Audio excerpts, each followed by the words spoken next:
Today we're going to review the Icotec GC300 Gen 2 Predator Call. Y'all stick around. Hey y'all, if you don't mind, click subscribe, and if you like the video, and click the like button, and we appreciate every one of y'all.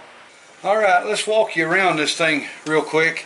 Some of the new stuff that's in the Gen 2 version of this Predator Call, they extended the legs on the front so it's more of a tilt so that your sound can get up and out from vegetation if you're in a field with high grass or in a fence row with weeds or something like that. They also have a really nice little carry-on slide area here to lock your remote right onto the call, so that when you're walking through the field or you got it stored at home, you ain't got to worry about keeping up with the remote. It just snaps right in there.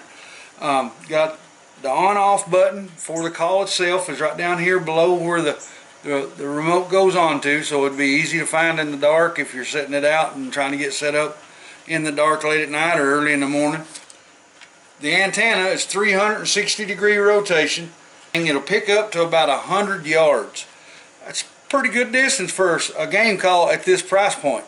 That's pretty shocking, because a lot of the higher price models won't get out 100 yards. This one I've tried several times at 100 yards and it'd pick up. No hesitation. Hit the button, it was pretty much instantaneous. It would do what you was asking it to do. Now here on the back, you notice there's two plugs now. This top one is for a teaser or for a decoy, and it goes on the side, mounts right where your battery cover is. You just remove your battery cover to the call and it bolts right on there, and it runs off of its own batteries individually. And then right below that there's another one, and this one is for an external speaker. So if you want a speaker where you can get out a little bit more sound, you could actually run the speaker on this decoy and an individual speaker, or only your speakers, whichever one you wanted. On the side, like I said, you got a place to mount your decoy, and these decoys, I don't have batteries in this one. It spins around at different speeds. It's got a dial adjustment right here. You can dial it how fast you want it to turn or how slow you want it to turn, and it will operate when you hit the decoy button on your remote. So it won't do anything unless you asked it to. So if you have a coyote or a bobcat or a fox that's coming in and you just bump that just for a second for that decoy and you've got it turned up pretty high, it'll spin around pretty quick and get real noticeable. Or you can have it set where it's slow and it'll just move enough, you know, to try to entice that predator to come on in, you know, something to kind of kick in their predator instincts. A new thing that they did add is a better carrying and hanging handle. Makes it the call will hang on a tree limb much better, and it's much more ergonomic to carry it. It's not so awkward and slippy and stuff. It has like a rubberized grip underneath it. I really like that. Now let's get to the remote. Now the remote on this is 12 function remote. It has 12 different sounds already loaded into it.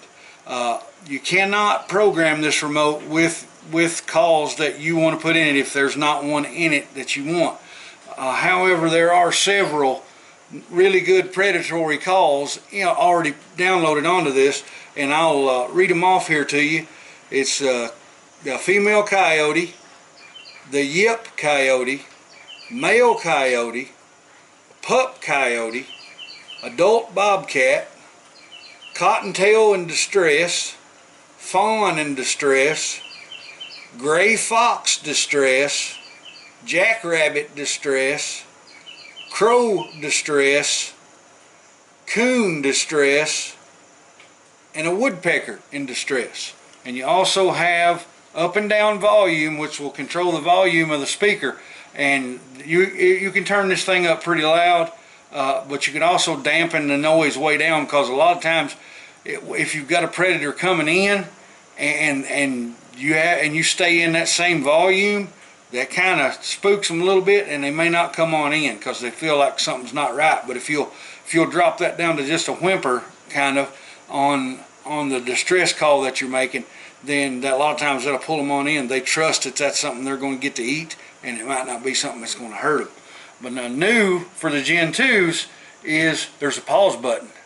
So if you're making a call and you have it set on what you want it to do, if you hit that same call twice, it'll call in successions. It'll do three calls, then it'll stop for, I think it's 30 seconds, then it'll do 3 calls again. Or you can just pause that, or you can completely stop it. Now, the cool thing about this one also is you can do 2 calls at the same time. So now I'm going to turn on, and also another neat thing is you have an expandable antenna for the remote, and you don't have to worry about turning on the remote. As long as it's got batteries in it and you turn on the call, they'll pair to each other automatically, and that's all you got to do. Now it does have an on-off switch right here on the side, but what that's for is to light up the keypad, so if you need to see it at night, and it's lit up red so predatory animals won't see it.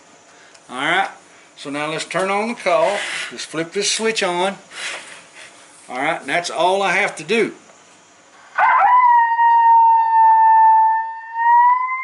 That's really loud. That's pretty much turned up to max. Now let's try it again. See? And you can turn it way down. You can turn it almost down to a whimper. Now what I'm going to do is I'm going to do 2 calls at the same time. See, I've got the coyote female going right now. Now I'm going to do the coyote male.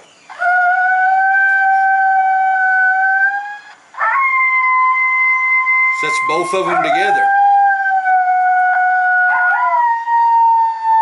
That's pretty cool, isn't it? Okay, let's do 2 that's probably going to be much more noticeable. Let's do a coon in distress and a male coyote.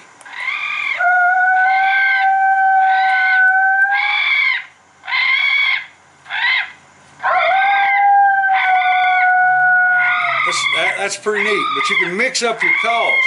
And like I said, I'm going to start the fawn in distress. And if you want to pause it, just hit the pause button, it'll stop. And you hit the pause button again, it goes right back to calling again. And like I said, you can turn the volume way up on this to reach way out if you're in a big field and you want to get noticed, or if the wind's high or something like that. Now, I'll run through each one of the calls. I've already named them, but I'll run through each one of them so you can hear them and see what they sound like. This is the female coyote.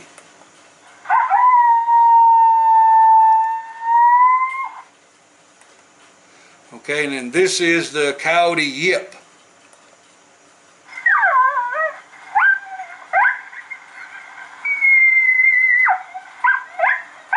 That's a good one. Especially on female coyotes, they'll pay a lot of attention to that yip. This is the male coyote. If you got a big coyote in your area, you know you got a big male in your area and you've seen his tracks and you spotted him a couple times, this will get his attention if he can hear it.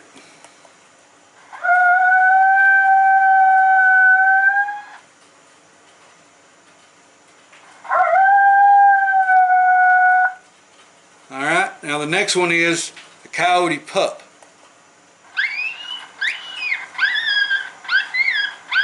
This is also really good on females, and even big dominant males will come to this.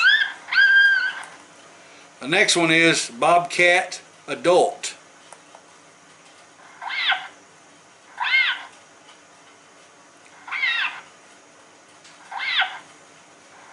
Bobcats, in my opinion, are probably one of the hardest animals that you'll hunt, in my area anyway, to call in. Hardest predatory animal to hunt. Coyotes are pretty smart. Foxes are pretty smart. But the bobcat is like the Albert Einstein of the woods. There ain't much slips by them guys. And so you have to really pay attention to what you're doing, mind your movement.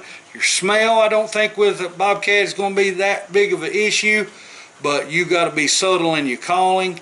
You got to be really still, no movement. And you have to have your eye out, because a lot of times when a bobcat hears something that it wants to come in and check out, he won't be like a coyote. He won't come bouncing in with his ears up and his tail up and just strutting as high as he can get. A bobcat will get down low, stay crunched, and almost crawl trying to get close to whatever it is he's going to check out. So a lot of times it's hard to see him.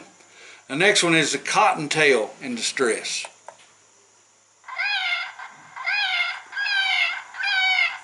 That's a really good coyote and bobcat call. Foxes also like that one. The next one is a fawn in distress. Now this is going to be more of a coyote call. More of the time of year when they're packing up.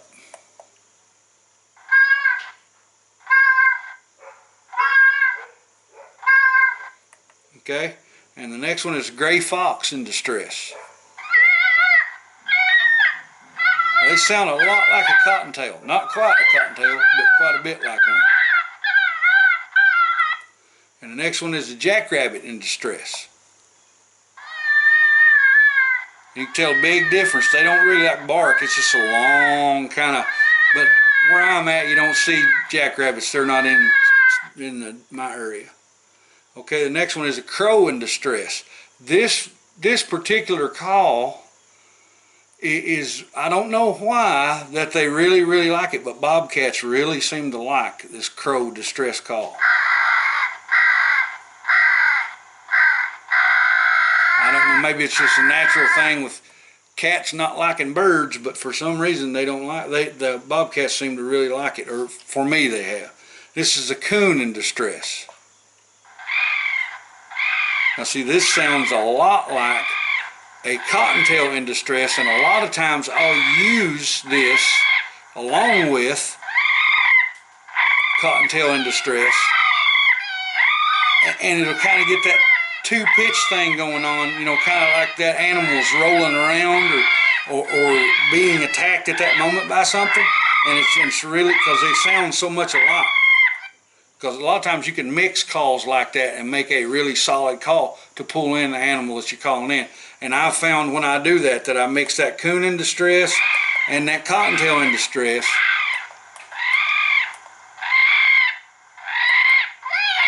That they kind of add to each other. You can hear kind of how the pitch is pretty close to being the same, and that they just sound like that it's a light call and then a real, like I'm in a lot more trouble than I thought I was kind of call. But anyway, that's the way you can use them.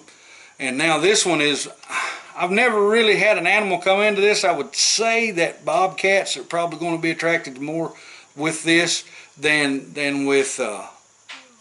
any of the other predators. A fox may come into it because they kind of like to catch birds too, but this is a woodpecker in distress.